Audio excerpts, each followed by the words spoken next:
जय माता जी। Good morning मेरे सारे मित्रों दुर्योधन। तो आज सुबह सुबह हम निकल रहे क्लब महिंद्रा से सीधे स्टैच्यू ऑफ यूनिटी की तरफ। यहाँ से फिर से गाँव के रास्ते को एक्सप्लोर करते हुए जाएंगे। तो चलिए इस म्यूजिक के साथ आप भी ड्राइव को एंजॉय करिए।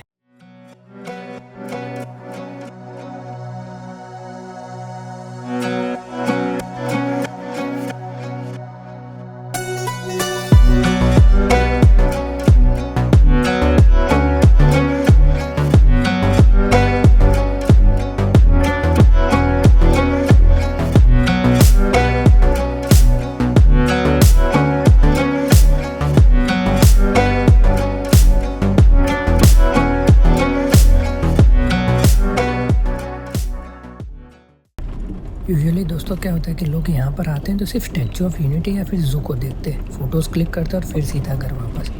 बट मैं आपसे कहूँगा कि you are missing out on so many hidden treasures nearby. For example last vlog में मैंने आपको मांडन लेक और गनीगुट वाटरफॉल की एक झलक दिखाई थी और लोग ऐसी ब्यूटीफुल सी जगह को एक्सप्लोर ही नहीं कर पाते। तो मेरा आपसे एक सिंपल सजेशन है, एक दिन में आप सब चीज़ें एक्सप्लोर नहीं कर पाओगे।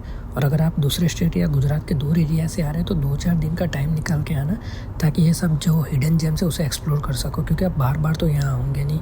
तो प्लान कुछ ऐसा रखें, डे 1 को आप स्टैच्यू ऑफ यूनिटी और उसके जू को एक्सप्लोर करें।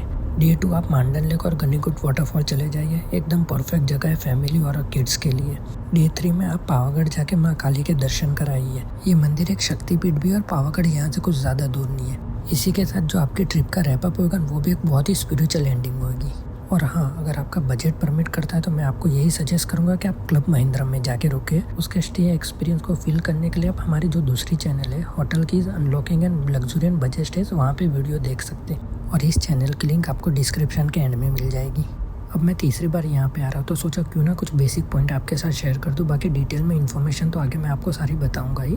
फर्स्ट ऑफ ऑल पार्किंग का कोई भी इशू नहीं है, क्योंकि स्टैच्यू से कुछ किलोमीटर पहले आपको गवर्नमेंट की ऑफिशियल पार्किंग मिल जाएगी और यहीं पे आपको ऑफलाइन टिकट काउंटर भी मिल जाएगा। और यहीं से आप अपनी इलेक्ट्रिक बस बोर्ड करके सीधा स्टैच्यू ऑफ यूनिटी तक जाओगे और बस की फ्रीक्वेंसी भी काफ़ी अच्छी है। बस एक चीज़ का ध्यान रखना है, यहाँ पे सिर्फ ऑनलाइन पेमेंट चलती है।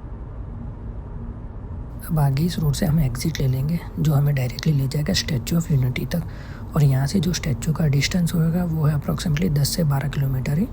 वैसे ना रूट बिल्कुल सिंपल और स्ट्रेट फॉरवर्ड है। इस रूट पे ना गूगल सरपन पे भरोसा करके आ सकते हो। बाकी रोड्स भी अच्छे हैं, बस कहीं कहीं थोड़ा पैची वर्क है उसकी वजह से दिक्कत होती है, बाकी इतनी कोई प्रॉब्लम नहीं है।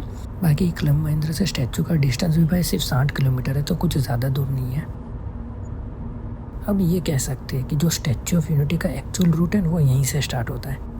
अब ज़रा सा आगे जाके आपको एक बहुत ही ब्यूटीफुल सा ऑसम सा व्यू दिखाता हूँ। बस ज़रा सा पेशेंस रखो और शांति भाई सबको पकड़ के बैठो। सामने जो इलेक्ट्रिक बस जा रही है यही विजिटर्स को ना टिकट काउंटर से पिक एंड ड्रॉप करती है। साथ ही टिकट काउंटर के पास ई रिक्शा सर्विस भी अवेलेबल है, जिसका वो नॉमिनल चार्जेस लेते हैं। वैसे बस फ्री ऑफ कॉस्ट है। और दोस्तों ये आ गई मां नर्मदे। अब ज़रा आगे चल के ना आपको स्टैच्यू का बहुत ही सिनेमेटिक व्यू बताता। यहाँ से स्टैच्यू का सिर्फ मैजेस्टिक व्यू देखिए। वैसे बारिश की वजह से कार का मिरर थोड़ा गंदा होगा तो थोड़ा एडजस्ट कर लेना। ये जो रास्ता है डायरेक्ट पीछे से आता है और आगे आपको सीधा पार्किंग एरिया तक ले जाएगा। अब मेरे पास ना खुद का पर्सनल व्हीकल परमिट है तो मैं कैसा स्टैच्यू ऑफ यूनिटी तक डायरेक्टली खुद की कार ले जा सकता हूँ। लेकिन अगर आपके पास परमिट नहीं और आप पीछे वाले रूट से आ रहे हो तो सीधा पार्किंग एरिया तक ही चले जाना, क्योंकि हीरो बन के ना सीधा स्टैच्यू ऑफ यूनिटी मत जाना। आगे जाके ना एक पुलिस चेक पॉइंट आती है, वहाँ से पुलिस वाले अगर आपके पास परमिट नहीं है तो वापस ही भेज देंगे।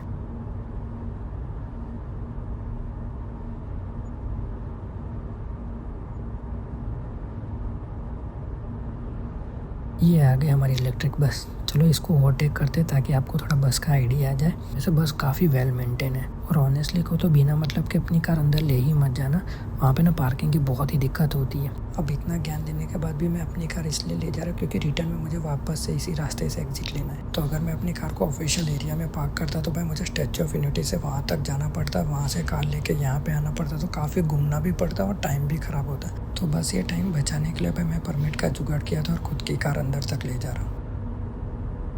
देखो मैं इसी चेक पॉइंट की बात कर रहा था। सो आप ये मत सोच लेना अगर पीछे से आया हो तो गाड़ी लेके सीधा स्टैच्यू तक जा सकते हो। यहाँ पर आपकी इंक्वायरी होनी और वो आपको वापस भेज देंगे अगर परमिट नहीं है तो। वाह क्या शानदार सा नज़ारा है, और इस वेदर में तो और भी सही लग रहा है। ये रहे हमारे सरदार वल्लभ भाई Patel, the iron man of India. अब अगर हम टिकट ऑप्शंस की बात करें तो स्क्रीन पर आप सारे टिकट प्राइजेस और उसके बेनिफिट्स देख सकते हैं, और इसके बेस पे मैं आपको बता सकता हूँ कि आपके लिए सबसे बेस्ट ऑप्शन कौन सा है। अगर आप पहले आ चुके और आपने विंडो गैलरी वाला जो पैनोरामिक व्यू है वो देखा है तो भाई कोई जाने का मतलब नहीं है, फर्स्ट ऑप्शन ही चूज कर लेना। अगर आप first time statue of unity visit कर रहे हो तो 380 रुपीज वाले ऑप्शन में जाना। इसके अंदर पैनोरामिक जो विंडो गैलरी व्यू है वो इंक्लूडेड है, पर नाइट लेजर शो वो इंक्लूडेड नहीं है। इसको आप अलग से भी बुक कर सकते हो, और ये तभी बुक करना जब आपके पास टाइम बच जाए शाम को, या तो फिर आप रुकने वाले तो ही। लास्ट ऑप्शन है एक्सप्रेस टिकट का, जिसके प्राइसेस है 1050, और ये सबसे यूजलेस है। इसके अंदर सब कुछ इंक्लूडिंग है और आपको कहीं पर भी लाइन में नहीं लगना पड़ता। अब अगर आपको नाइट लेजर शो अटेंड ही नहीं करना तो बिना मतलब के इस टिकट को लेके पैसे देना। दूसरी, यहाँ पे इतनी भीड़ नहीं होती कि आपको एक्सप्रेस टिकट की जरूरत पड़े, तो बिना मतलब के क्यों ज्यादा पैसे देना। तो मैं यही सजेस्ट करूंगा, जो सबसे बेस्ट ऑप्शन है वो है 380 रुपीज का। कुछ भी कहो, ये जो बस स्टैचू है ये काफ़ी रियलिस्टिक बनाया है। बनाने वाले ने सच में कमाल की डिटेलिंग की है, और इसके पास ना फोटोज भी काफ़ी अच्छे आ रहे हैं, क्योंकि इसका जो लाइटनिंग और बैकग्राउंड है वो परफेक्ट मैच हो रहा है फोटोग्राफी के साथ। गवर्नमेंट ने इस पूरे एरिया को एक म्यूजियम स्टाइल जो शो गैलरी होती है उस तरीके से डेवलप किया है। अंदर एंटर करते ही आपको हेरिटेज और मॉडर्न आर्ट दोनों के फील मिलता है। और हाँ, विंडो गैलरी तक जाने की जो लिफ्ट है उसे यहीं से बोर्ड करना पड़ता है।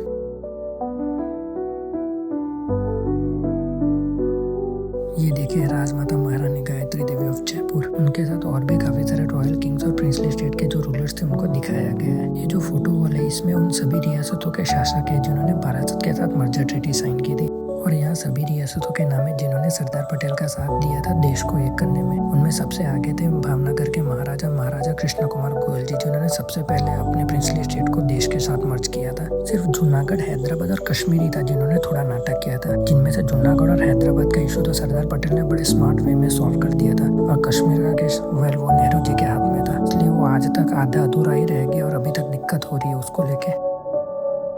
ये रहे हमारे ऑनरेबल पीएम नरेंद्र मोदी जी। तो चलिए फिर मोदी जी को हेलो करके इस व्लॉग को यहीं एंड